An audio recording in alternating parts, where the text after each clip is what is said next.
Praise the Lord, ஹல்லேலூயா. சங்கீதம் 34:10 இப்படி வாசிக்கிறோம், கர்த்தரை தேடுகிறவர்களுக்கு ஒரு நன்மையும் குறைவுபடாது. ஆண்டவரை தேடுகிறவர்களுக்கு ஒரு நன்மையும் குறைவுபடாது. எனக்கு அன்பானவர்களே, சிங்க குட்டிகள் கூட பட்டினியாக இருக்கும். ஆனால் ஆண்டவரை தேடும் பொழுது நமக்கு எல்லா நன்மையும் கூட கிடைக்கும். ஹல்லேலூயா. மத்தேயு 7:7 நீங்கள் பார்ப்பீங்கன்னா, கேட்கிறவன் எவனும் பெற்றுக்கொள்வான், தேடுகிறவன் கண்டடைவான் என்று சொல்லப்பட்டிருக்கிறது. தேடும் பொழுது நாம் பெற்றுக்கொள்ளுகிறோம். ஆம், ஏன் கர்த்தரை நாம் தேட வேண்டும்?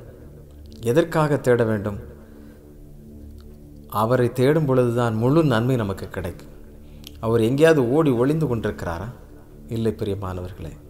நம்முடைய இருதயம் அந்த வாஞ்சித்து, என் தேவன் எனக்கு நன்மை செய்வார், என் தேவன் எனக்கு எல்லாவற்றிலும் எனக்கு துணை நிற்பார் என்று சொல்லி நாம் அவரை விசுவாசித்து அவரை தேடும் பொழுது அவர் நமக்கு உதவி செய்கிறவராக இருக்கிறார். அல்லேலூயா. அவருடைய பிள்ளைகளை அவர் ஒரு நாளும் அவர் கைவிடுவதில்லை.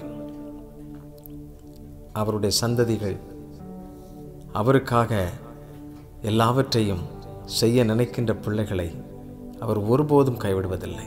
எத்தனை சூழ்நிலைகள், எத்தனையோ போராட்டங்கள்.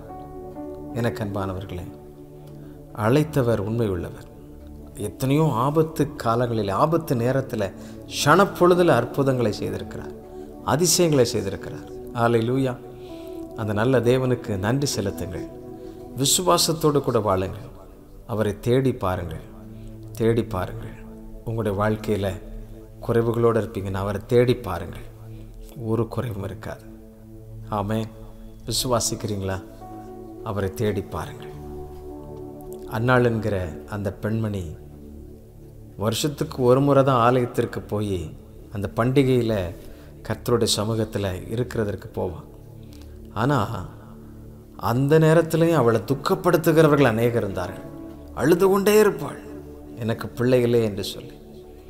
ஆனால் கிறிஸ்துவை தேடி தேடி தேடி தேடி அவள் சோர்ந்து போகாமல் மிகவும் வைராக்கியத்தோடு தேடினது நிமித்தமாக ஆண்டவர் ஒரு அழகிய ஆண்மகனை கொடுத்தார், சாமுவேல். பல தலைமுறைகளை அபிஷேகிக்கும் ஒரு பெரிய மனிதனாக கர்த்தர் உருவாக்கினார். அவரை தேடுகிறவர்களுக்கு ஒரு நன்மையும் குறைவுபடாது. உங்களுடைய வாழ்க்கையில் நன்மை குறைவாக இருக்குன்னு நினைக்கிறீங்களா? அவரை தேடுங்க. இந்த நேரத்தில் அவரை நோக்கி பாருங்கள். அவர் உங்களுக்கு அற்புதங்களை செய்வார். அல்லேலூயா. உங்களுக்கு ஒரு மிகப்பெரிய பொறுப்பை கொடுத்திருக்கிறார். எப்படிப்பட்ட சூழ்நிலை ஆனாலும் அவர் உங்களுக்கு தந்திருக்கிற இந்த மிகப்பெரிய விலையேறப்பெற்ற பொறுப்பை நீங்கள் சிறந்ததாய் பயன்படுத்துங்கள், சரியாய் பயன்படுத்துங்கள். கர்த்தர் உங்களுக்கு நன்மையை தருவார். நல்ல தேவனை துதித்து பாடுவோமா? ஆமென்.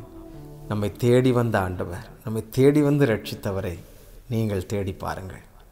உங்களுடைய வாழ்வின் எல்லையெங்கிலும் அவர் மீட்பையும் நன்மையும் கட்டளையிடுவார். ஒன்றும் குறைவுபடாது.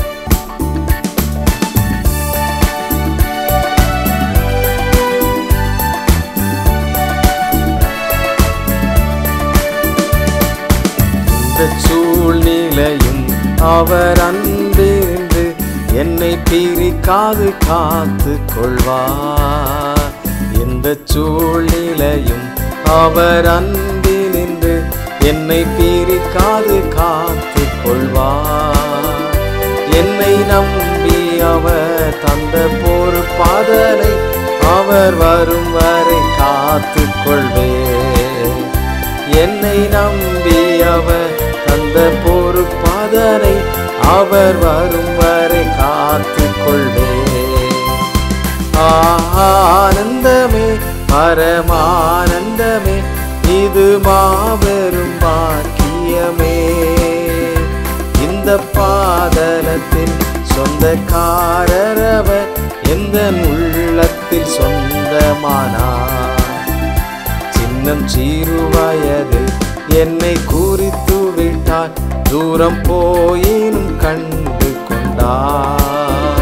தமது ஜீவனை எனக்கும் அளித்து ஜீவன் பெற்றுக்கொள் என்றுரைத்தார். ஆனந்தமே, பரமானந்தமே, இது மாபெரும் பாக்கியமே. இந்த பாதலத்தின் சொந்த சொந்தக்காரரவர் எந்த உள்ளத்தில் சொந்தமானார். இந்த பாதலத்தின் சொந்தக்காரரவர் எந்த உள்ளத்தில் சொந்தமானார். ஆண்டவரே, உம்மை தேடுகிறவர்களுக்கு ஒரு நன்மையும் குறைபடாதுன்னு சொன்னீரப்பா. ஆண்டவரே, உம்மை தேடி நாடி ஓடி வந்திருக்கிற உம்முடைய பிள்ளைகள் ஒவ்வொருவரையும் கர்த்தர் பலப்படுத்துவீராக. உம்முடைய சட்டைகளினால் அவர்களை மூடிக்கொள்வீராகப்பா. உடைய அவசரத்தில் ஆண்டவரே, அவருடைய எல்லா சூழ்நிலைகளில் கர்த்தர் அவர்களுக்கு போதுமானவராக இருப்பதற்காக நன்றி செலுத்துகிறோம். விசேஷமாக ஆண்டவரே, குறைவுபட்டவர்களாய் தொய்வடைந்தவர்களாய் வேதனையோடு இருக்கிற பிள்ளைகளுக்கு கர்த்தர் நீர் சகாயராக இருந்து உம்மை தேடும் பொழுது ஆண்டவரே, மனக்கிலேசத்தோடு தேடிய அந்த அந்நாளுக்கு உதவி செய்தது போல உம்முடைய பிள்ளைகள் ஒவ்வொருவருக்கும் அப்படி நீர் உதவி செய்து அற்புதங்கள் கிட்டட்டும். ஆண்டவரே, அதிசயங்கள் கிடைக்கட்டும். உடைய வாழ்வில் நன்மை உண்டாகட்டும். எங்களை நம்பி நீர் தந்திருக்கிற அந்த விலையேறப்பெற்ற ரட்சிப்பு என்னும் அந்த பரிசை நாங்கள் இலவசமாய் பெற்றிருக்கிறோமே, இதை ஆண்டவரே வரும் வரைக்கும் இதை காத்து கொண்டு அநேகரை இந்த நித்திய ராஜ்யத்தில் இந்த மகிழ்ச்சியில் சேர்த்து கொள்ள எங்களுக்கு உதவி செய்யும். நீர் அப்படி செய்கிறதற்காக நன்றி நன்றி. கோடா கோடி ஸ்தோத்திரம். இயேசுவின் நாமத்தில் கேட்கிறோம் அன்பின் பிதாவே. ஆமென் ஆமென். தேங்க்யூ. God bless you.